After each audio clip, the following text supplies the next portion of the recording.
ওম শান্তি। Good morning. আজকে নতুন মাস শুরু হচ্ছে, আবার বছরের শেষ মাস। তো 2025 আর 2026-এর মিলন মাস, মাঝখানের মাস, সঙ্গম যুগের মতো এটা 2 বছরের সঙ্গম মাস। তো আজকে থেকে অব্যক্ত ইশারাও নতুন হবে, নতুন শিক্ষা বাবার। আমরা খুব একাগ্র মনে বাবা শিক্ষা গ্রহণ করব এবং তা প্রয়োগও করব। আজ 1 ডিসেম্বর 2025, প্রাতমূল্যী ওম শান্তি। বাপদাদা মধুবন। বাপদাদা বলছেন, মিঠে মিঠে বাচ্চে, রোজ বিচার সাগর মন্থন করো, তাহলে খুশির পারদ চড়তে থাকবে। চলতে ফিরতে যেন স্মরণে থাকে যে আমি স্বদর্শন চক্রধারী। স্বকে দর্শন করার চক্র স্বয়ং ভগবান আমাদের দিয়েছেন, আর সেই চক্রের দ্বারা নিজেকে দর্শন করো। আর মনে রাখো, আমি স্বদর্শন চক্রধারী, আমি নিজেকে নিজে দর্শন করতে পারি। আজকের মূল্যের প্রশ্ন, নিজের উন্নতি করার সহজ সাধন কি? উত্তর, নিজের উন্নতির জন্য রোজ পোতামেল প্রতিদিনের চার্ট রাখো। চেক করো, আজ সারাদিন কোনো আসুরি কাজ করিনি তো। স্টুডেন্ট যেমন নিজের রেজিস্টার রাখে, বাচ্চারা তেমনই তোমাদের দৈবী গুণের রেজিস্টার রাখো, তাহলে উন্নতি হতে থাকবে। তো চেক করতে হবে আমি আজকে নিজেকে কতটা দেবী রূপে সাজিয়েছি। অসুরের মতো আমি আচরণ করিনি তো, অসুরের মতো আমি সাজিনি তো।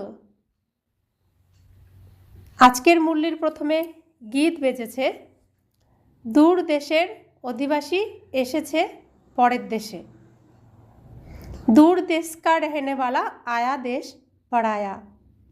ওম শান্তি। বাচ্চারা জানে যে দূর দেশ কাকে বলা হয়, দুনিয়াতে একজন মানুষও তা জানে না। যত বড় বিদ্বানই হোক না কেন বা পণ্ডিতই হোক, এর অর্থ বুঝতে পারে না। বাচ্চারা, তোমরাই বুঝতে পারো। তো বাবা আমাদেরকে কত ভালোবাসেন যে শুধুমাত্র তোমরা বুঝতে পারো আমার সব কথা। তো রাবণের দুনিয়ার যতই পণ্ডিত থাকুক না কেন, যতই বিদ্বান থাকুক না কেন, তারা বুঝতে পারে না। তাদের এত বুদ্ধি নেই যে ভগবানের এইসব কথা বুঝতে পারে। রাবণের বুদ্ধিতে যারা পরিপূর্ণ, তারা তো কখনোই বাবাকে বুঝতে পারবে না। বাবা যাকে সব মানুষ মাত্র স্মরণ করে বলে হে ভগবান, অবশ্যই তিনি উপরে মূল লোকে বতনে আছেন, আর কেউই একথা জানে না। বাচ্চারা, এই ড্রামার রহস্য তোমরাই এখন বুঝতে পারো। আমরা আগে কি জানতাম? ওপরে একজন বসে আছেন, তিনি স্বয়ং ভগবান, কিন্তু সেটা যে আমাদের বাড়ি, সেটাই মূল বতন, সেটাই প্রত্যেক আমার আত্মার নিজ ঘর, সেটা তো কেউ জানতাম না। বাবা বলেন শুধুমাত্র এই রহস্য তোমরাই বুঝতে পারো, কারণ তোমরাই বুদ্ধিমান। শুরু থেকে এখনো পর্যন্ত যা হয়েছে, যা হবে, সব তোমাদের বুদ্ধিতে আছে। তা আমরা বুঝতে পারি যে শ্রীকৃষ্ণ কোন সময় কোন চরিত্রে অভিনয় করেছেন, বর্তমানে এই সময় লাস্টে কী রূপে অভিনয় করছেন, শুরু থেকে শেষ পর্যন্ত কারা জানতে পারে? কারা জানে? এই পৃথিবীর নাটকের পুরো ঘটনাটা কারা জানে? আমরা জানি। এই দুনিয়ার, রাবণের দুনিয়ার যত পণ্ডিতই হোক না কেন, তারা জানে না। যত বিদ্বানই হোক না কেন, তারা জানে না। কিন্তু আমরা সাধারণ, এই দুনিয়ার জন্য আমরা তুচ্ছ, কিন্তু আমরা জানি ভগবানের কাছে আমরা অতি মূল্যবান। ভগবানের কাছে আমরা হীরার মতো, এতটাই মূল্যবান। বাবা বলছেন তোমরাই শুধু জানো। তো বাবা বলছেন যে এই সৃষ্টির চক্র কিভাবে ঘুরছে সব তোমাদের বুদ্ধিতে আছে। এই সৃষ্টির চক্র কিভাবে ঘুরতে থাকে সে কথা বুদ্ধিতে থাকা উচিত, তাই না? বাচ্চারা, তোমাদের মধ্যেও এই কথা নম্বরের ক্রমানুসারেই বুঝতে পারে। বিচার সাগর মন্থন করে না, তাই খুশির পারদও চড়ে না। উঠতে বসতে বুদ্ধিতে থাকা চাই যে আমরা সদর্শন চক্রধারী, আদি থেকে অন্ত পর্যন্ত আমি আত্মা এই সম্পূর্ণ সৃষ্টির চক্রকে জানি। যদিও তোমরা এখানে বসে আছো, তবুও বুদ্ধিতে মূল বতন স্মরণে আসে। নিজের ঘর আসে মনে, সবার পরমধামের কথা মনে আসে, স্মৃতিতে ফুটে ওঠে যে আমরা আত্মা এভাবে এভাবে বসে থাকি সেখানে। আর ওখানে কে কত শিব বাবার কাছে পৌঁছাতে পারে? যে যত শিব বাবার কাছে পৌঁছাবে সে তত শ্রীকৃষ্ণের সাথেই থাকতে পারবে। এগুলো এখন স্মৃতিতে আমাদের এসেছে। তো বাবা বলছেন সেটা হলো সুইট সাইলেন্স হোম, নির্বাণ ধাম, সাইলেন্স ধাম, যেখানে আত্মারা থাকে। বাচ্চারা, তোমাদের বুদ্ধিতে চট করে এসে যায়, আর কেউই জানে না। তারা যতই শাস্ত্র আদি পড়ুক না কেন, লাভ কিছুই নেই। কারণ শাস্ত্র হচ্ছে কীরকম? ইতিহাস, দেবী দেবতাদের ইতিহাস, কিন্তু তার দ্বারা কিছুই প্রাপ্তি হয় না, কোনো জ্ঞান পাওয়া যায় না। তাই বলছেন যে যতই তারা শাস্ত্র আদি পড়ুক না কেন, লাভ কিছুই নেই। যতক্ষণ না ভগবানের এই জ্ঞান প্রাপ্ত করছে ততক্ষণ পর্যন্ত কোনো লাভ নেই। আমাদেরও কি লাভ হয়েছিল? লাভ একটাই হয়েছে, বাবাকে পেয়েছি। ভালো করে শাস্ত্র আমরা মন দিয়ে খাঁটিভাবে বোঝার চেষ্টা করেছিলাম, তাই অনেক প্রশ্নও তুলেছিলাম। আর সেই খাঁটি ভক্ত মানে খাঁটি ভক্তি, খাঁটিভাবে আমরা জানতে চেয়েছি বলে খাঁটি সত্যকে আমরা পেয়েছি, সত্যর সঙ্গে আমাদের কানেকশান হয়েছে, এটা আমাদের লাভ হয়েছে। কিন্তু দুনিয়াতে তাদের কোনো লাভই হয় না। ওইসব হলো অবতরণের কলায়। তোমরা এখন উপরে উঠছো, তো ভক্তির দ্বারা আমরা কোথায় গেছি? নিচে নেমে গেছি। কারণ ভক্তি শুরু করিয়েছেন কে? রাবণ। আর রাবণের রাজ্যে রাবণ কি কখনো রামের সাথে মিলতে দেবেন? রাম থাকে উঁচুতে, রাবণ রামের থেকে বিচ্ছেদ করানোর জন্য ভক্তির মাধ্যমে সামনে ভালো, পিছনে এত গর্ত রেখেছে, ধীরে ধীরে ধীরে ধীরে আমাদের গর্তের মধ্যে নামিয়ে দিয়েছে। আমরা ভাবছি ভালো করছি, ভালো পথেই যাচ্ছি, কিন্তু ভালো পথের পিছনে কালো গুহা, অন্ধকার আর অন্ধকার, অন্ধকার আর অন্ধকার। যত এগিয়েছি তত হারিয়ে গেছি, যত এগিয়েছি তত হারিয়ে গেছি। কে এসে তুললেন? এই যে হারিয়ে গেছিলাম অন্ধকারে, কে এসে তুললেন? আলোর থেকে নিয়ে আসলেন। সঠিক পথ কে দেখালেন? স্বয়ং বাবা ভগবান। তিনি আমাদেরকে এই অন্ধকারের থেকে খুঁজে ঠিক চিনে নিয়েছেন, ঠিক খুঁজে বের করে নিয়েছেন। তা আমাদেরকে ওই অন্ধকারের থেকে আবার ধীরে ধীরে কোথায় তুলছে? তার কাছে একদম। যেমনভাবে নেমেছিলাম তেমনভাবে ধীরে ধীরে ধীরে উপরে উঠছি। যেমন একটু একটু করে খারাপ আচরণ গ্রহণ করেছিলাম, খারাপ কথাবার্তা গ্রহণ করেছিলাম, তেমন ধীরে ধীরে ওই খারাপগুলোকে ত্যাগ করতে করতে আমাকে আবার উঠতে হবে। তা না হলে বাবা তুলতে পারবেন না। যেখানেই আমি ত্যাগ করব না সেখানে মায়া গেট আটকে দেবে। রাবণ বলবে আমার আমার কারাগারেই থাকবে, বাবা আনতে পারবে না। আর যখনই আমি বলবো যে না এগুলো আমার নয়, এগুলো আমি ত্যাগ করছি, আমার বাবার গুণই আমার গুণ, তখন রাবণ আর ধরে রাখতে পারবে না। এরকমভাবে ভাবলে তবেই আমরা লক্ষ্যে পৌঁছাতে পারবো। যেমন সিঁড়ি দিয়ে নেমেছি গ্রহণ করতে করতে, তেমনই ত্যাগ করতে করতে আমাকে উঠতে হবে। আমি পারছি না, ছাড়তে পারছি না, করতে পারছি না, এটা তো আমার গুণই নয়, কেন পারবো না? অবশ্যই পারবো। শুধু মনে রাখতে হবে আমার বাবার গুণই আমার গুণ। তবে আমরা ধীরে ধীরে বাবারটা গ্রহণ করতে করতে বাবার সাথে সাথে উপরে উঠতে আসতে পারবো, তা নয়তো উপরে উঠতে পারবো না। তো সিঁড়ির চিত্রটা দেখুন ওরকমই আছে। সিঁড়ি দিয়ে ধীরে ধীরে ধীরে আমরা কোথায়? ঘোর গলিতে চলে এসেছি, ঘোর অন্ধকারে। আর বাবা এসে ঘোর অন্ধকারে সিঁড়ি পড়ে যেতাম, সেখান থেকে তুলে বাবার কোলে একদম হৃদয়ের সিংহাসনে নিয়ে এসছেন। আর ওই গুপ্ত সুন্দর পথ দিয়ে ওই একই রাস্তা পার করে করিয়ে আনছেন। বলছে এই দেখো, এই পর্যন্ত তোমার এরকম আচরণ রাবণ দিয়েছিল, এগুলো আমাকে দিয়ে দাও, তুমি রেখো না, তাহলে উপরে উঠতে পারবে। বাবা আমাদের কত বোঝাচ্ছেন, ধীরে ধীরে ধীরে ধীরে উপরে ওঠার জন্য কত রকমভাবে বোঝাচ্ছেন। ছোট শিশুকে যেরকম বোঝায় সেরকমভাবেই বাবা আমাদেরকে বোঝাচ্ছেন। তো বাবা বলছেন এখন তোমরা এখন উপরে উঠছ, ঘরে ফিরে যাওয়ার জন্য নিজেরাই তৈরি হচ্ছ। এই পুরানো কাপড় ত্যাগ করে আমাদের ঘরে ফিরে যেতে হবে। ঠিক এইখানেই বাবা বলছেন যে এই বেহদের এই যে এত কিছু আকর্ষণ, এটা রাবণ আকর্ষণ করাচ্ছে তার কারাগারে রাখার এগুলো ফাঁদ। এটাকেই বলছে সোনার হরিণ, তুমি এদিকে তাকিও না, আমার দিকে তাকাও। আমি উপরে যাচ্ছি যে রাস্তা দিয়ে, যেভাবে বলছি তুমি আমার দিকে তাকিয়ে তাকিয়ে সেভাবে আসো, এদিকে ওদিকে তাকিও না, তাকালে আবার পড়ে যাবে। তাই আমরা কোথায় যাওয়ার জন্য তৈরি হচ্ছি? ঘরে ফেরার জন্য তৈরি হচ্ছি। আর এর জন্য শুধুমাত্র বাবার দিকে তাকাতে হবে, আর অন্যদিকে তাকালে কালো অন্ধকারে আমরা আবার হারিয়ে যাব। তাই বাবা বলছেন খুশি তো থাকে, তাই না? ঘরে যাওয়ার জন্য তোমরা অর্ধেক কল্প ভক্তি করেছ, সিঁড়ি নিচে নামতেই থেকেছে। বাবা এখন আমাদের সহজভাবে বোঝান, বাচ্চারা তোমাদের খুশি হওয়া উচিত, বাবা ভগবান আমাদের পড়ান, এই খুশি অনেক থাকা উচিত। তো স্বয়ং ভগবানের কাছে প্রত্যেক দিন আমরা পড়তে আসি, আর আমরাই শুধুমাত্র এই ঠিকানা জানি। তো কতটা সৌভাগ্য, কতটা খুশি থাকা উচিত। তাই মিস করতে কি মন চাইবে? মিস করা কি উচিত? বাবা তোমাদের সম্মুখে বসে পড়াচ্ছেন, যিনি সকলের বাবা তিনিই আমাদের আবার পড়াচ্ছেন। তিনি অনেকবার পড়িয়েছেন। তোমরা যখন চক্র লাগিয়ে তা সম্পূর্ণ করো তখনই বাবা আসেন। এই সময় তোমরা হলে স্বদর্শন চক্রধারী। কোন চক্র লাগিয়ে আমরা সম্পূর্ণ করেছি? কোন চক্রটা সম্পূর্ণ করেছি? বাবা বলছেন যে তোমরা যখন চক্র লাগিয়ে তা সম্পূর্ণ করো তখনই বাবা আসেন।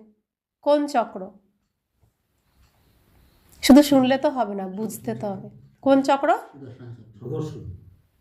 কোন চক্র? কোন চক্র? সত্য যুগে শুরু করেছি, কলিযুগে শেষ করেছি। এই চক্র মানে ভোরবেলার থেকে রাত, তো একটা চক্র ঘুরে তারপরে তো একটা দিন আসে। তো সত্য যুগে শুরু করেছি, কলিযুগে শেষ করেছি। যখনই শেষ হয়েছে তখনই বাবা এসেছেন। আরেক চক্র শুরু হবে বাচ্চাদেরকে রেডি করার জন্য। তো এই চক্র লাগিয়ে আমরা শেষে এসে দাঁড়িয়েছি, তাই বাবা এসে আমাদেরকে আবার নতুন চক্রের জন্য রেডি করছেন। তোমরা বিষ্ণুপুরীর দেবতা হওয়ার জন্য পুরুষার্থ করছো। তো ছোট শিশু কেমন খাবার দাবার খায়, কেমন আচরণ করে, আবার বৃদ্ধ বয়সে কি ওরকমই খাবার দাবার খায়, আবার সেরকমই ছোট শিশুর মতো আচরণ করে তো।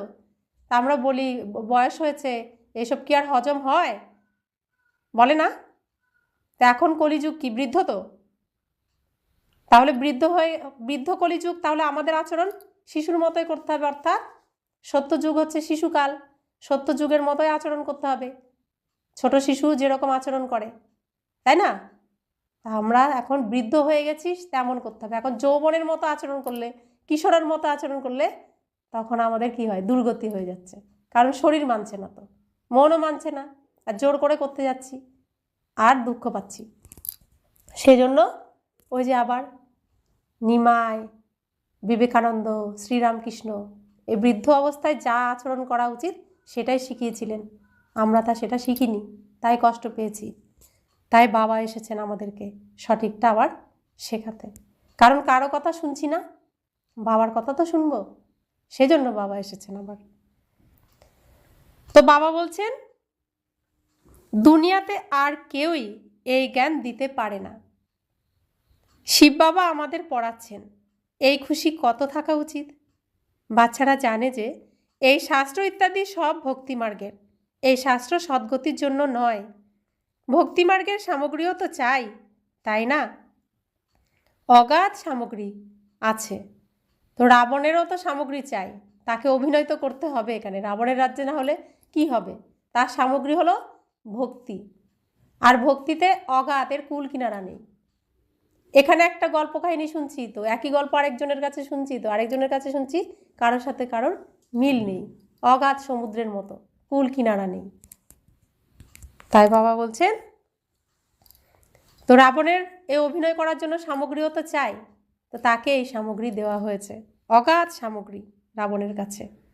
বাবা বলেন যে এতে তোমরা নেমেই এসেছ। তো রাবণের এই সামগ্রী আমরা নিতে নিতে নিতে নিতে এত ভারী হয়ে গেছি যে নিচে নেমে গেছি, অজ্ঞান হয়ে গেছি।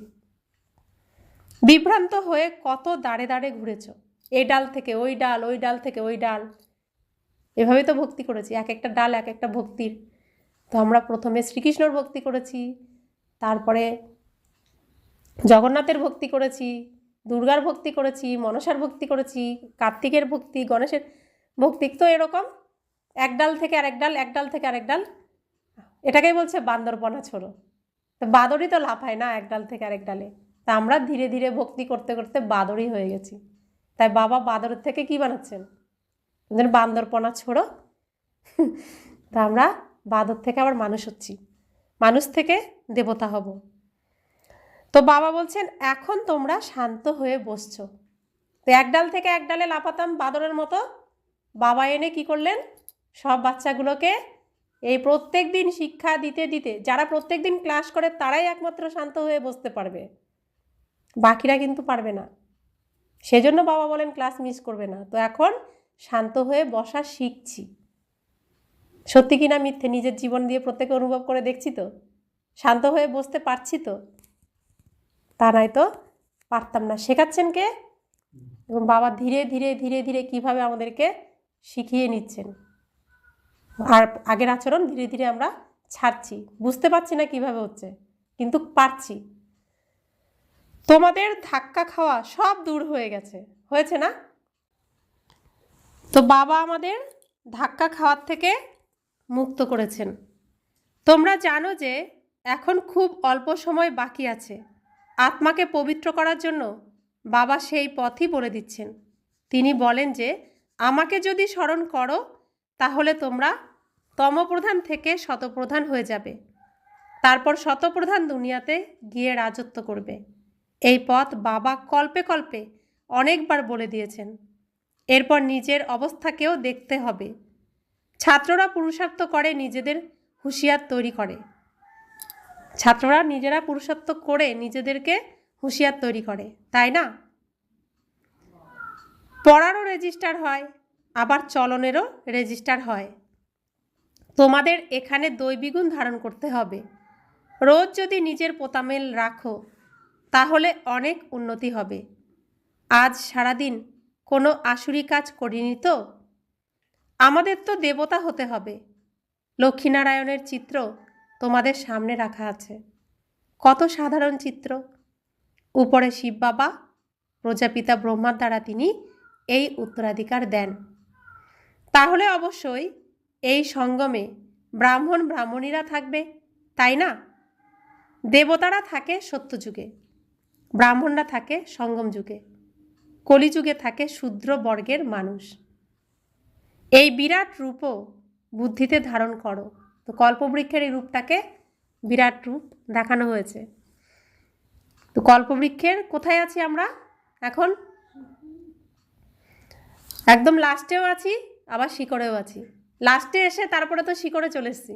তো এটা হচ্ছে বিরাট রূপ, আবার শিকড়ে আমরা আছি, অর্থাৎ বীজেও আমরা চলে এসেছি। এই বিরাট রূপও বুদ্ধিতে ধারণ করো। আমরা ব্রাহ্মণরা এখন হলাম শিখা, এরপর আমরা দেবতা হব। তাহলে জীবনটাও এরকম না? ছোট শিশু বৃদ্ধ অবস্থায় আবার কেমন হয়, ছোট শিশু হয়ে যায়, তো চক্র ঘুরে যায়, আবার ছোট শিশু হয়, তাই না? তো আমরা সৃষ্টির বৃদ্ধাবস্থায় আছি, আমরা আবার ছোট শিশু, শিকড়ে এসে ছোট শিশু।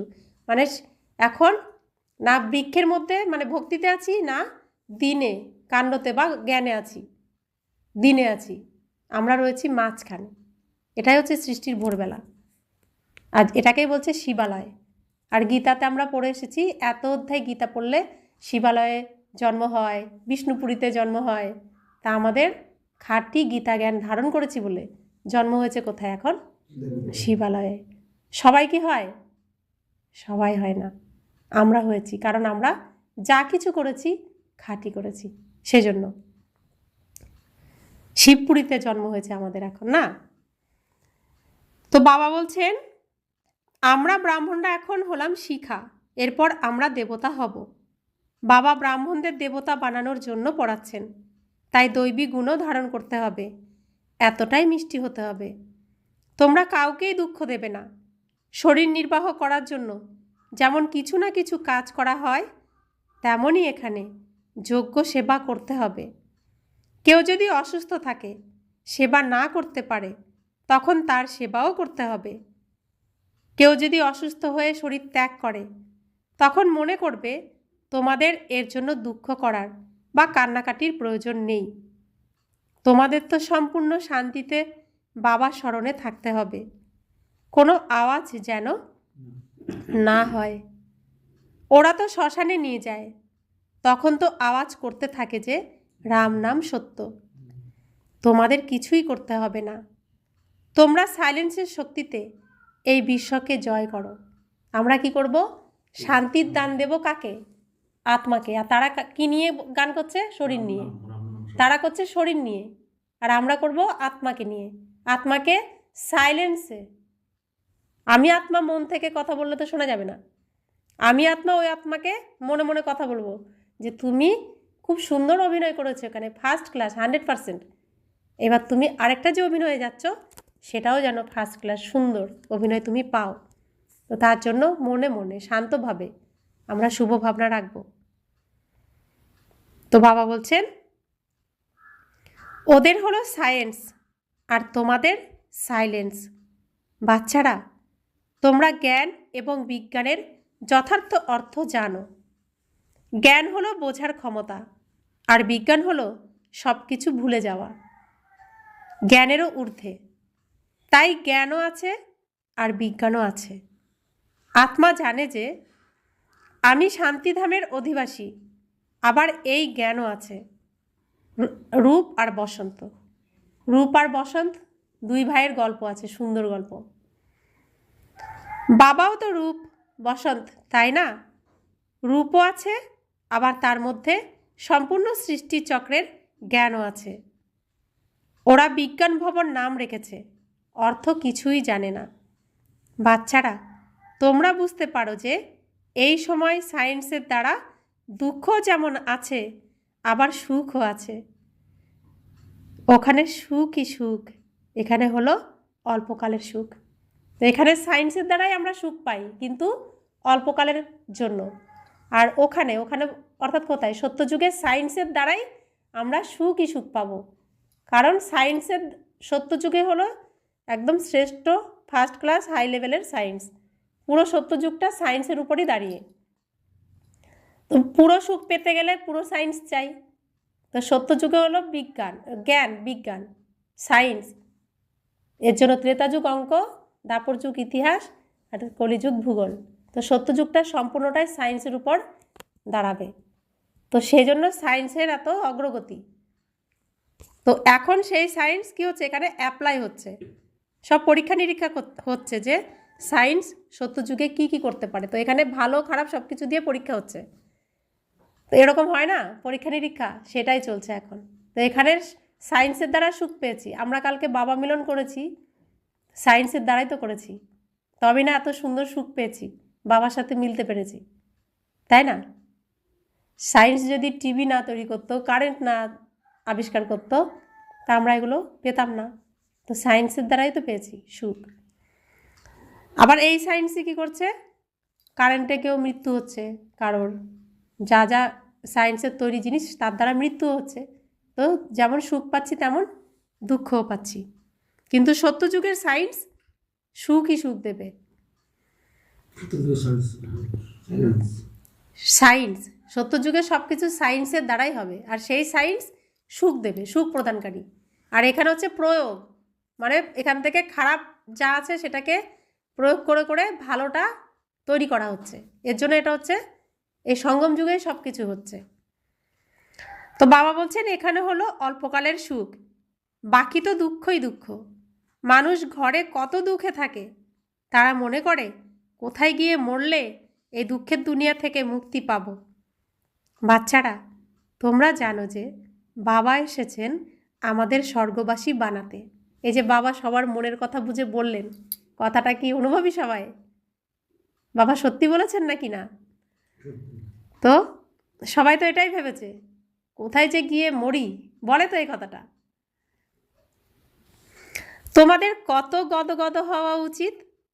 কল্প কল্প বাবা আমাদের স্বর্গবাসী বানাতে আসেন, তাই এমন বাবার মতে তো চলতে হবে, তাই না? বাবা বলেন যে, মিষ্টি বাচ্চারা, কখনোই কাউকে দুঃখ দিও না, গৃহস্থ জীবনে থেকে পবিত্র থাকো। আমরা হলাম ভাই বোন, এ হলো প্রেমের সম্পর্ক। আমরা এখন কোথায় আছি? শিবপুরীতে আছি, শিবালয়ে আছি। তো শিবের সন্তান সবাই আত্মা আত্মা, ভাই ভাই। আর ব্রহ্মার দ্বারা যেহেতু নতুন সৃষ্টির রচনা হচ্ছে, আমাদের পোশাক তৈরি হচ্ছে, তো কেউ নারীর পোশাক, কেউ পুরুষের পোশাক, তো হয়ে গেলাম কি শরীরে ভাই বোন। এই সময় শুধু এই সঙ্গম যুগে শুধু আমরা আমাদের এই রূপে দেখব। আবার সত্যযুগ থেকে আমরা তো আবার যে যেরকম চরিত্রে অভিনয় করার করতে থাকবো। এটুকু সময় আমরা একে অপরকে ভাই বোনের দৃষ্টিতে দেখব, ভাই ভাইয়ের দৃষ্টিতে দেখব। তো বাপদাদা বলছেন, আর কোনো দিকে দৃষ্টি যেতে পারে না, প্রত্যেকের রোগী তার নিজের, সেই অনুসারে বাবা রায়ও দিতে থাকেন। জিজ্ঞেস করে যে, বাবা এমন এমন অবস্থা হয়, এই অবস্থায় কি করব? বাবা বোঝান যে, ভাই বোনের দৃষ্টি খারাপ হওয়া উচিত নয়, কোনো ঝগড়া যেন না হয়। আমি তো তোমাদের আত্মাদের বাবা, তাই না? শিব বাবা ব্রহ্মাতনের সাহায্যে বলছেন, প্রজাপিতা ব্রহ্মা হলেন শিবের সন্তান, তিনি তো সাধারণের শরীরেই আসেন, তাই না? বিষ্ণু তো হলেন সত্যযুগের। বাবা বলেন যে, আমি এনার মধ্যে প্রবেশ করে নতুন দুনিয়ার রচনা করতে এসেছি। কার মধ্যে প্রবেশ করেছেন শিব বাবা? ব্রহ্মা বাবার মধ্যে প্রবেশ করে তিনি নতুন দুনিয়া রচনা করতে এসেছেন। বাবা জিজ্ঞাসা করেন, তোমরা এই বিশ্বের মহারাজা মহারানী হবে তো? সবাই রাজি? ইচ্ছা আছে সবার মহারাজা মহারানী হওয়ার? বাবা জিজ্ঞাসা করছেন। হ্যাঁ বাবা, কেন হব না? হবে তো সবাই? বাচ্চারা বলছে যে, হ্যাঁ বাবা, কেন হব না? এই চান্স যখন পেয়েছি, পয়সাও লাগছে না, তো বাবাকে কিছু দিতেও হচ্ছে না, এর জন্য কোনো খরচ খরচা নেই, তো কেন হব না? তো বাবা বলছেন, হ্যাঁ, এতে পবিত্র থাকতে হবে। এ তো মুশকিল। বাবা শর্ত দিচ্ছেন, তোমরা মহারাজা মহারানী হবে তো, তাহলে পবিত্র থাকতে হবে। তো এ তো মুশকিল। আরে, তোমাদের আমি এই বিশ্বের মালিক বানাই, আর তোমরা পবিত্র থাকতে পারবে না? তোমাদের লজ্জা করে না? লৌকিক বাবাও তো বোঝান, খারাপ কাজ করো না, এই বিকারেই যত বিঘ্ন আসে। আর গীতাতে সবসময় কি বলছে? কাম মহাশত্রু, কাম ক্রোধ লোভ মোহ অহংকারকে জয় করতে হবে। শুরু থেকে এর উপরই হাঙ্গামা চলে আসছে। বাবা বলেন যে, মিষ্টি বাচ্চারা, তোমাদের একে জয় করতে হবে। তো এইটুকু সময়ের জন্য আমাদেরকে শুদ্ধ পবিত্র হতে হবে পবিত্র দুনিয়ায় যাওয়ার জন্য। তো যেতে চাইলে হও, না যেতে চাইলে হয়েও না, তোমার ব্যাপার। আমি তোমাদের পবিত্র বানাতে এসেছি। বাচ্চারা, তোমরা রাইট রং, ভালো মন্দ শেখার বোঝার বুদ্ধি পেয়েছ। এই লক্ষ্মীনারায়ণ হলো এইম অবজেক্ট। এই লক্ষ্মীনারায়ণই হলেন সর্বোচ্চ শ্রেষ্ঠ, এই দুনিয়ার সর্বোচ্চ শ্রেষ্ঠ পদ। স্বর্গবাসীদের মধ্যে দৈবিগুণ আছে। তো যখন ভগবান এসেছেন আমাদেরকে শেখাতে পড়াতে, তো তিনি তো শ্রেষ্ঠই বানাবেন না, সাধারণত বানাবেন না, তো তিনি তো লক্ষ্মীনারায়ণই বানাবেন। এখন যে ভগবানের কাছে শিখতে চাইবে সে তৈরি হবে, যে চাইবে না সে হবে না। তাই বাবা বলছেন, স্বর্গবাসীদের মধ্যে দৈবিগুণ আছে, আর নরকবাসীদের মধ্যে অপগুণ আছে। এখন হলো রাবণ রাজ্য, এও কেউ বুঝতে পারে না। রাবণকে প্রতি বছর জ্বালানো হয়, সে তো শত্রু, তাই না? তাকে জ্বালাতেই আসে। কিছুই বুঝতে পারে না যে এ কে। আমরা সবাই তো রাবণ রাজ্যের, তাহলে অবশ্যই আমরা অসুরই হলাম। কিন্তু নিজেকে কেউই অসুর মনে করে না। অনেকেই বলে যে এ হলো রাক্ষস রাজ্য, যথা রাজা রানী তথা প্রজা। কিন্তু এতটুকুও জ্ঞান নেই। বাবা বসে বোঝান যে রামরাজ্য হলো আলাদা আর রাবণ রাজ্য আলাদা হয়। তোমরা এখন সর্বগুণ সম্পন্ন তৈরি হচ্ছ। বাবা বলেন যে আমার ভক্তদের জ্ঞান শোনাও, যারা মন্দিরে গিয়ে দেবতাদের পুজো করে। শিব মন্দিরে যেতে বলছেন, ভক্তদের জ্ঞান শোনাতে বলছেন। বাকি যেমন তেমন মানুষদের কাছে গিয়ে মাথা ঠুকো না। মন্দিরে তোমরা অনেক ভক্ত পাবে, তাদের নারীও দেখতে হয়। ডাক্তাররা দেখলে চট করে বলে দেয় যে এর কী রোগ আছে। দিল্লিতে আজমল খাঁ নামে এই বৈদ্য খুব বিখ্যাত ছিল। বাবা তো তোমাদের 21 জন্মের জন্য এবার হেলদি এবার ওয়েলদি বানান। এখানে তো সবাই রোগী এবং অসুস্থ, ওখানে তো কখনোই রোগ হয় না। তোমরা এভার হেলদি এভার ওয়েলদি হও। তোমরা যোগ বলের দ্বারা তোমাদের কর্মেন্দ্রিয়ের উপর বিজয় প্রাপ্ত করো। তোমাদের এই কর্মেন্দ্রিয় কখনোই ধোঁকা দিতে পারবে না। বাবা বুঝিয়েছেন যে তোমরা খুব ভালোভাবে স্মরণে থাকো, দেহি অভিমানী থাকো, তাহলে কোনো কর্মেন্দ্রিয়ই ধোঁকা দিতে পারবে না। এখানেই তোমরা বিকারকে জয় করো, ওখানে কোনো কুদৃষ্টি থাকে না। এখানেই জয় করে যেতে হবে। কোনো কুদৃষ্টি থাকলে সেখানে যেতে পারবো না, অংশমাত্র থাকলেও যেতে পারবো না। ওখানে রাবণ রাজ্যই থাকে না, ওখানে হলো অহিংস দেবী দেবতা ধর্ম। ওখানে লড়াই ইত্যাদির কোনো কথাই থাকে না। এই লড়াইও অন্তিম সময়ে লাগবে, এতে স্বর্গের দ্বার খুলে যায়। লড়াই না লাগলে স্বর্গের দ্বার খুলবে না। কারণ একটা পুরনো ঘরকে ভাঙতে গেলে, পুরনো বাড়িকে ভাঙতে গেলে কি অনেক বল প্রয়োগ করতে হয় না, আঘাত করতে হয়, তবে না ভাঙে। তো এই স্টেজে এই বল প্রয়োগ করতে হবে, আর এই যুদ্ধের দ্বারা সেটা হবে। তারপরে তো নতুন ঘরের দরজাটা খোলা যাবে, স্বর্গের গেট খোলা যাবে। তাই লড়াই লাগলে কেউ ভয় পাবে না, কারণ লড়াই লাগা মানেই সত্যযুগ চলে এলো। এর মধ্যে আমাদের রেডি হতে হবে, সময় কিন্তু হাতে নেই।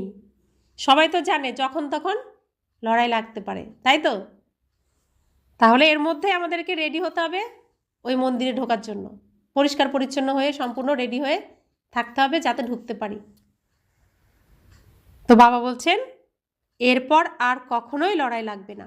সত্যযুগের গেট খুলে গেলে, এই পুরনোটা ভেঙে গেলে আর কখনো লড়াই লাগবে না। আবার সেই শেষে রাবণ রাজ্যের আবার এরকম সময়ে 5000 বছর পরে আবার লাগবে। তাই বাবা বলছেন এও শেষ যজ্ঞ, এরপর অর্ধেক কল্প আর কোনো যজ্ঞই হবে না, কোনো যজ্ঞ হবেই না। সত্যযুগ ত্রেতা যুগে কোনো যজ্ঞ পূজা এসব কিছু হয় না। এতেই সম্পূর্ণ আবর্জনা সাফ হয়ে যায়। এই যজ্ঞ থেকেই বিনাশ জ্বালা নির্গত হয়েছে, এতেই সম্পূর্ণ সাফাই হয়ে যাবে। যজ্ঞের নাম কি? কোন যজ্ঞের আমরা ব্রাহ্মণ হয়েছি? বাবা এই ব্রাহ্মণদের দিয়ে কোন যজ্ঞ চালাচ্ছেন? রাজস্ব অশ্বমেধ অবিনাশী গীতা জ্ঞান যজ্ঞ।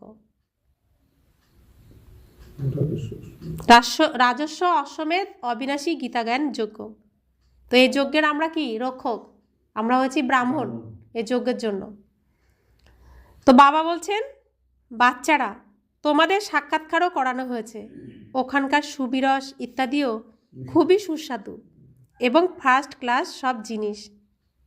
সেই রাজ্যকেই তোমরা এখন স্থাপনা করছো, তাই তোমাদের কত খুশি হওয়া উচিত। তা আমাদের রাজ্য যদি সুন্দর ফার্স্ট ক্লাস চাই, কিসের দ্বারা স্থাপনা হচ্ছে রাজ্য? সংকল্পের দ্বারা। যেমন সংকল্প করব আমার রাজ্যে তেমনই থাকবে। তা আমি রাজ্যে কি ভাইরাস দেব নাকি সুন্দর সব কিছু দেবো? তা আমরা খারাপ সংকল্প করলে ভাইরাস উৎপন্ন হবে, সেটা আমাকেই পেতে হবে। যখন ভাইরাসের সিন আসবে তখন এগুলো আমাকেই অ্যাটাক করবে। আর ভালো স্থাপনা করলে তো ভালোটাই আমার কাছে আসবে। তো স্থাপনা আমরা সংকল্পের দ্বারা করছি, অর্থাৎ ভাবনার দ্বারা করছি। তাই বাবা বলছেন তাই তোমাদের কত খুশি হওয়া উচিত। তোমাদের নামই হলো শিবশক্তি ভারত মাতা। তো শুধু আমরা নারীরা শুধু মাতা নই, প্রত্যেক শরীরই হচ্ছে মাতা। স্মরণের দ্বারাই তোমরা শিবের থেকে শক্তি নাও। তো আমরা শিবের থেকে শক্তি পাচ্ছি তো? কিসের দ্বারা পাচ্ছি? যত স্মরণ করছি তত তার থেকে শক্তি পাচ্ছি, কারণ যত তাকে মনে করছি তার প্রকাশ আমার মধ্যে আসছে, তা আমি আত্মার শিখা প্রজ্বলিত হচ্ছে, তো শক্তি বেড়ে যাচ্ছে, তাই না? এখানে ধাক্কা খাওয়ার কোনো কথা নেই। ওরা মনে করে যারা ভক্তি করে না তারা নাস্তিক। তোমরা বলো যে যারা বাবা আর রচনাকে জানে না তারা নাস্তিক। তো কোনটা সত্যি? যারা ভগবানকে জানে না তারাই নাস্তিক, যারা ভগবানকে জানে তারাই আস্তিক। তোর রাবণ শিখিয়েছে যে এদের পুজো করলে তোমরা আস্তিক, আর পুজো না করলে নাস্তিক। আর বাবা বলছেন তো ভগবানকে তো জানতে না, তো উল্টো শেখাতো রাবণ। বাবা বলছেন তোমরা এখন আস্তিক হয়েছ, তোমরা ত্রিকালদর্শীও হয়েছ, তোমরা 3 লোক এবং 3 কালকে জেনে গেছো। এই লক্ষ্মীনারায়ণ বাবার থেকে এই উত্তরাধিকার পেয়েছে, তোমরা এখন তেমন তৈরি হচ্ছ। এইসব কথা কে বোঝাচ্ছেন? বাবাই বোঝান, আর পৃথিবীতে দ্বিতীয় কেউ এইসব কথা বোঝাতে পারবে না। শিব বাবা নিজেই বলেন যে আমি এনার মধ্যে প্রবেশ করে বোঝাই। কার মধ্যে? ব্রহ্মা বাবার মধ্যে। ব্রহ্মা বাবা কে? শ্রীকৃষ্ণের অন্তিম জন্মের অন্তিম শরীর, অর্থাৎ শ্রীকৃষ্ণ নিজেই, কারণ এটা হচ্ছে বৃদ্ধ রূপ।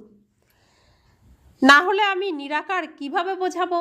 তো ভগবানের হাত পা নেই, মুখ নেই, কান নেই, চোখ নেই, কিছু নেই, বোঝাবে কি করে? প্রেরণার দ্বারা কি পড়া হয়? মনে মনে যদি আমরা একে অপরকে কিছু বলি কেউ বুঝবো? ভগবানও তো মনে মনে বলবে, আত্মা মনে মনে বলে, তো সেই কথা কি আমরা বুঝতে পারবো? পারবো না। পড়ানোর জন্য তো মুখ চাই, তাই না? গোমুখ তো এটাই, তাই না? তাকে গোমুখ বলা হচ্ছে, আর আমরা হচ্ছি গরু। গরুদেরকে পড়াচ্ছেন গোমুখ এসে। এই যে বড় মাম্মা আছেন ইনি মানবের মাতা। বাবা বলেন যে বাচ্চারা আমি এনার দ্বারা তোমাদের মতো বাচ্চাদের সৃষ্টির আদি মধ্য এবং অন্তের রহস্য বোঝাই। কাদেরকে বোঝাচ্ছেন? কার মাধ্যমে বোঝাচ্ছেন? ব্রহ্মা বাবার মাধ্যমে। কাদেরকে বোঝাচ্ছেন? আমাদের মতো বাচ্চাদের। কারা? যারা ভগবানকে চিনে ফেলেছে, শ্রীকৃষ্ণের বিদ্ধরূপ হলেও তাকেও চিনে ফেলেছে, সেই তাদের মতো বাচ্চাদেরকে পড়াচ্ছেন, যারা বুদ্ধিমান। বুদ্ধি থাকলে তবেই তো চিনবে, বুদ্ধি না থাকলে তো চিনবে না। তো বাবা বলছেন যে তোমাদের মতো বাচ্চাদের সৃষ্টির আদি মধ্য এবং অন্তের রহস্য বোঝাই, যুক্তি বলে দিই।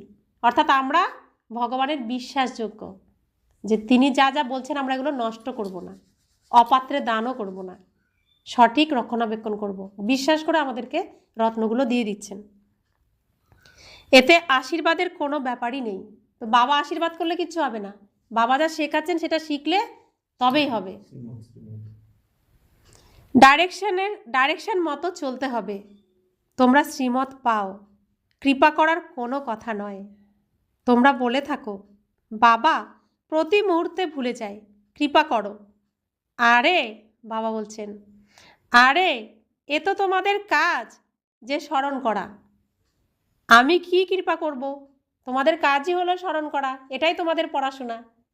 রাবণ ভুলিয়ে দেবে, তোমাদের মনে রাখতে হবে। রাবণ ভুলিয়ে দেবে, মায়া এসে ভুলাবে, তোমাদেরকে মনে রাখতে হবে, এটাই তো তোমাদের কাজ। এখানে কৃপা করলে কি হবে? বাবা তো সবসময় আমাদের স্মরণ করছেনই, এটাই কৃপা। আমরা যখনই তার দিকে তাকাবো দেখবো যে তিনি আমাকে দৃষ্টি দিচ্ছেন, অর্থাৎ তার দৃষ্টি আমার উপর সবসময় পড়েই আছে। এরপর আর কি কৃপা করবে? তিনি তো সবসময় কৃপা সাগর, তো কৃপা তো সবসময় করতেই থাকেন। তো তার কাছ থেকে কৃপার কোনো কথা নেই, তোমাকে স্মরণ করতেই হবে। তো বাবা বলছেন আমার কাছে তো সবাই সন্তান, কৃপা করলে তো সবাই কোলে এসে বসে যাবে, তো কুসন্তানগুলোও বসে যাবে, সুসন্তানগুলোও বসে যাবে, তাহলে কৃপা করলে আর কি করে হবে? ভালো মন্দের বিচার তো আর হবে না। পদ তো সবাই পড়া অনুসারে পাবে, যোগ্যতা অনুযায়ী পাবে, কেউ যাতে দোষ না দিতে পারে। পড়তে তো তোমাদেরই হবে, তাই না?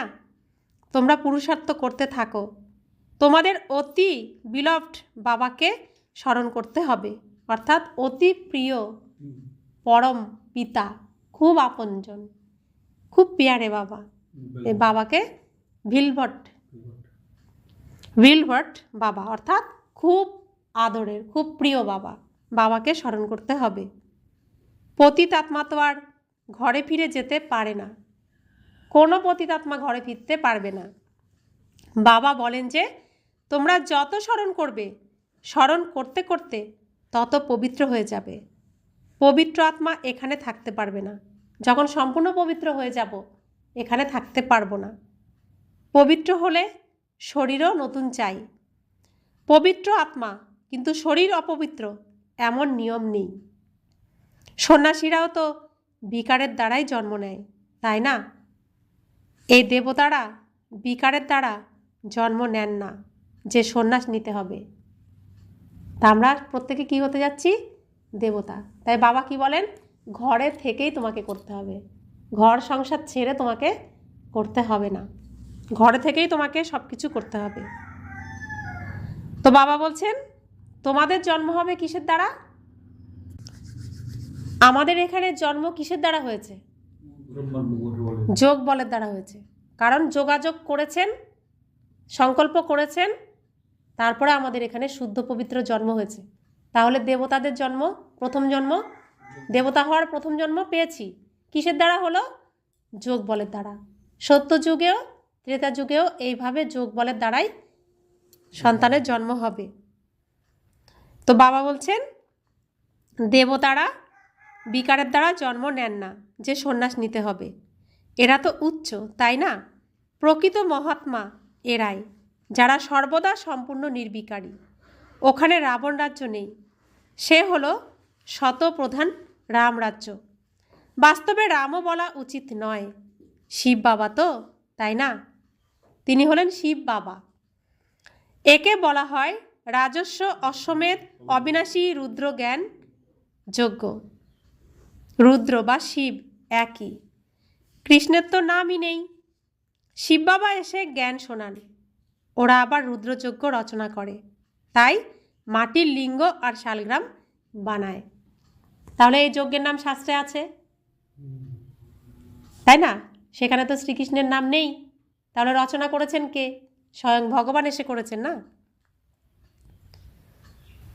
তাই বাবা বলছেন ওরা স্থূল জিনিস বানায়, ওরা শিবলিঙ্গ বানায় আর শালগ্রাম বানায়। তো এখানে শিব বাবা আর আমরা হলাম কি? আমরা প্রত্যেকে শালগ্রাম। পূজা করে আবার ভেঙে দেয়। বাবা যেমন দেবীদের উদাহরণ দেন, দেবীদের সাজিয়ে খাইয়ে দাইয়ে পুজো করে, তারপর ডুবিয়ে দেয়। তো প্রত্যেক বছর আমরা এগুলোই তো করেছি, এখনও করছে, আমরা করছি না। আর আমরা কি করছি? প্রত্যেক দেবীরই পুজো করছি। কিসের পুজো করছি? গুণের পুজো করছি। গুণটাকে আমরা গ্রহণ করছি, শরীরের পুজো করছি না। তাই আমাদের আশ্রমে মূর্তি আসে না, কিন্তু প্রত্যেকটি পূজায় আমরা করি। আর প্রত্যেক দেবী দেবতার যে গুণ, সেই গুণগুলোকে আমরা ধারণ করি, দৈবিক গুণগুলোকে আমরা ধারণ করি। তেমনই যেমন দেবীদের ডুবিয়ে দেয়, তেমনই শিব বাবা আর শালগ্রামের খুব প্রেম আর শুদ্ধতার সঙ্গে পুজো করে, তারপর বিসর্জন করে দেয়। এ হলো সম্পূর্ণ ভক্তির বিস্তার। আর এর দ্বারাই হয়ে গেছে কি? পাপ, অধর্ম। দেবীকে আহ্বান করছে, প্রতিষ্ঠা করছে, খাওয়াচ্ছে দাওয়াচ্ছে, আবার দেবীর শক্তিকে বিসর্জন দিয়ে দিচ্ছে।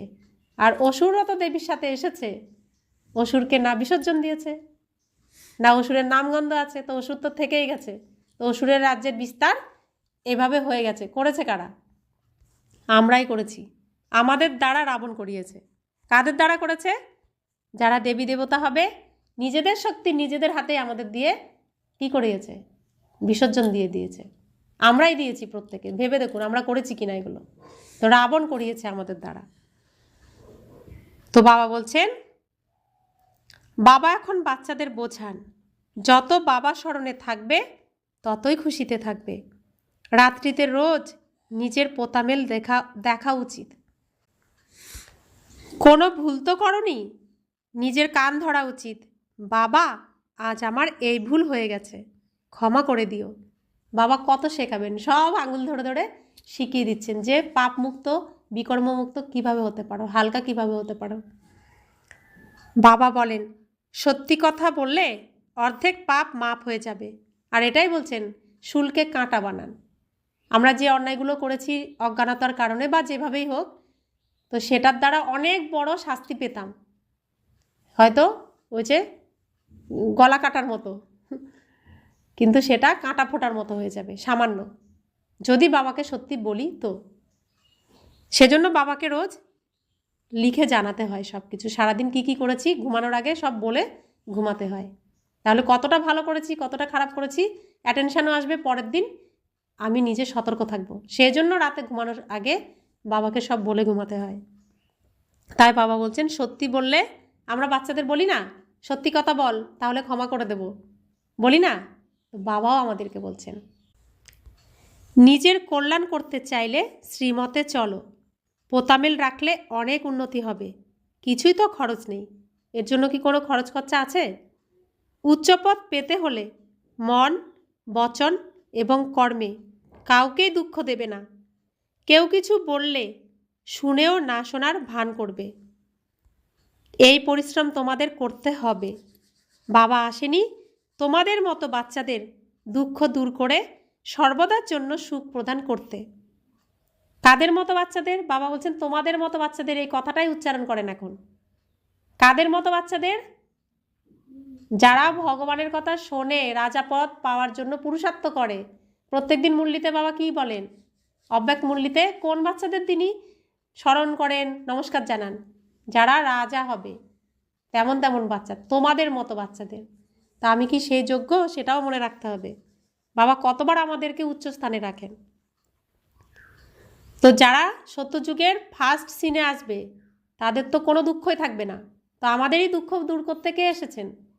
স্বয়ং ভগবান এসেছেন দায়িত্ব সহকারে। তাই সর্বদার জন্য সুখ প্রদান করতে বাবা এসেছেন, আর সুখের রাজ্যে যাওয়ার জন্য তিনি নিয়ে যাওয়ার জন্য এসেছেন। তাই বাচ্চাদেরও এমনই হতে হবে। মন্দিরে সব থেকে ভালো সেবা হবে, ওখানে তোমরা অনেক ধর্মপ্রাণ মানুষ পাবে। প্রদর্শনীতে অনেকেই আসে, প্রজেক্টের থেকেও প্রদর্শনী এবং মেলাতে সেবা ভালো হয়।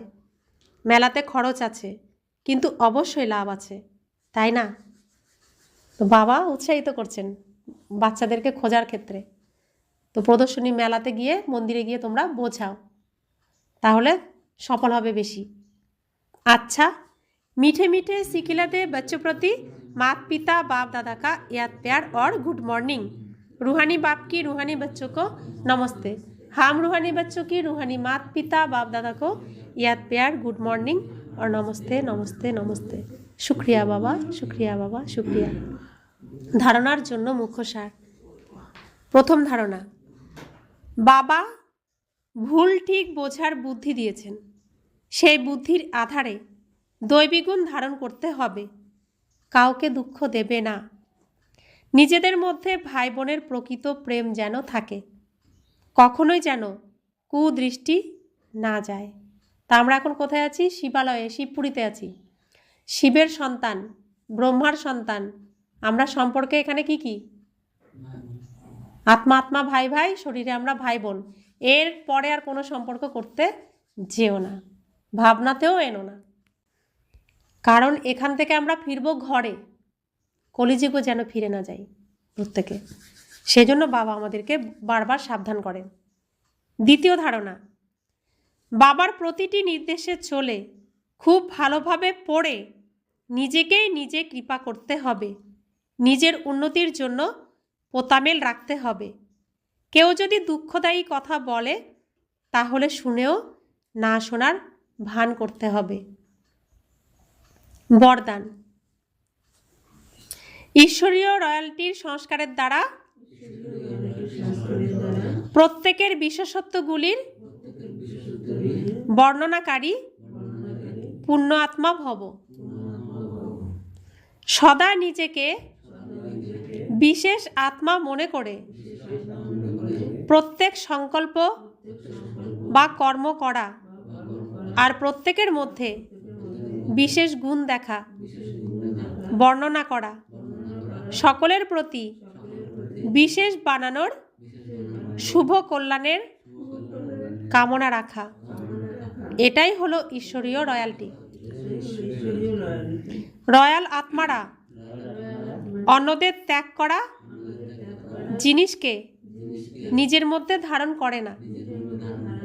এই জন্য এই অ্যাটেনশন যেন থাকে যে কারো দুর্বলতা বা অপগুণকে দেখার নেত্র সদা বন্ধ থাকবে।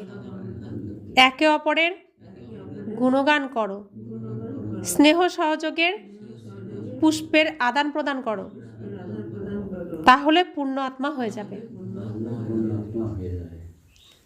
তো বাবা কি শেখালেন? নিজেকে কোন আত্মা মনে করতে হবে? বিশেষ। কালকে অব্যক্ত মূল্যতে কি বলেছেন? নিজেকে দেবী ভাবো। তুমি হচ্ছে ডবল মুকুটধারী রাজা। সকালের অব্যক্ত মূল্যতে বলেছেন রাজ ঋষি, আর বাবা মিলনের অব্যক্ত মূল্যতে বাবা বলেছেন যে তোমরা ডবল মুকুটধারী রাজা, প্রত্যেকে রাজা বাচ্চা, সৌভাগ্যবান বাচ্চা। তো এই বিশেষ গুণকেই আমাদের এই পুরো 1 মাস এই রূপেই থাকতে হবে। তো রাজা সবসময় সবাইকে সন্তানের মতো দেখবে, তো সবার গুণ আর বিশেষত্বকে দেখবে, তো সবার মধ্যে গুণ ভরে দেবে। স্লোগান: বরদানের শক্তি পরিস্থিতিরূপী আগুনকেও জল বানিয়ে দেয়।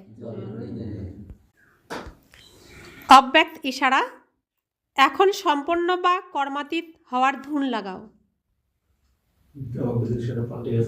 নিরাকারী স্বরূপের মুখ্য শিক্ষার বরদান হল কর্মাতীত ভব। আকারী স্বরূপ অথবা ফরিস্তাভাবের বরদান হল ডবল লাইট ভব। ডবল লাইট অর্থাৎ সকল কর্মবন্ধন থেকে হালকা, আর লাইট অর্থাৎ সদা প্রকাশ স্বরূপে স্থির থাকা।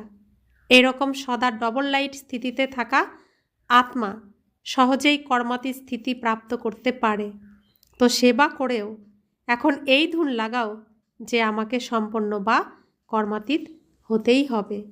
তো কালকের মূল্যের সাথে আজকের অব্যক্ত ইশারার কত মিল, কত তার আধারে আজকের অব্যক্ত ইশারা। তো মুখ্য শিক্ষা বাবার বরদান কি? কর্মাতীত ভব। এটাই তো আমাদের লক্ষ্য, গীতা পাঠেরও এটাই লক্ষ্য। তো এখন সেই সময় এসে গেছে, সেই সময়ে আমরা পা দিয়ে দিয়েছি। তাই আকারী স্বরূপ ফরিস্তা ভাব, আর আমি আত্মা প্রকাশ স্বরূপ। তো এই দুনিয়ার কোনো বোঝা আমাদের আর নেই। কালকে বাবা সব বোঝা নিয়ে নিয়েছেন, তা আমি হালকা, তাই তো। আবার আমার রূপ হচ্ছে লাইট, লাইট সবসময় উপরে থাকে, তাই না? সূর্য উপরে থাকে না, তা আমিও আত্মা উপরে থাকি। তো ডবল লাইট, এরকমই আমাকে সমানে চলতে হবে। আমি ডবল লাইট ফরিস্তা আত্মা, এটাই কালকে বলেছেন যে ফরিস্তা রূপে দেখতে চান এখন, ব্রহ্মা বাবা সমান ফরিস্তা। তো এই পুরোটা মাস আমি ফরিস্তা আত্মা। তো কর্মাতীত অবস্থার শেষ জায়গায় পৌঁছে গেছি আমরা। তো বাবাও ফিনিশিং করতে যাচ্ছেন। তো ধীরে ধীরে তা আমাদেরকেও এই নাটক এখানে সমাপ্তি করতে হবে। আগের নাটকের জন্য এভাবে রেডি হতে হবে। রেডি হয়ে আমরা নতুন নাটকের জন্য একদম প্রস্তুত, ঘরে ফেরার জন্য প্রস্তুত। সবাই এখন সবাইকে সাজাতে থাকো, সাজাতে থাকো। আগের সাজ আর সেজো না, নতুন করে যে সাজে আমরা স্টেজে আসবো সেই সাজেই সাজাতে থাকি। একে অপরের সবাইকে সহযোগ দিয়ে সাজতে, আমাদের একে অপরকে সহযোগ দিতে হবে, দিয়ে আমরা যেন লক্ষ্যে পৌঁছাতে পারি, একে অপরকে লক্ষ্যে পৌঁছে দিতেও পারি। ওম শান্তি।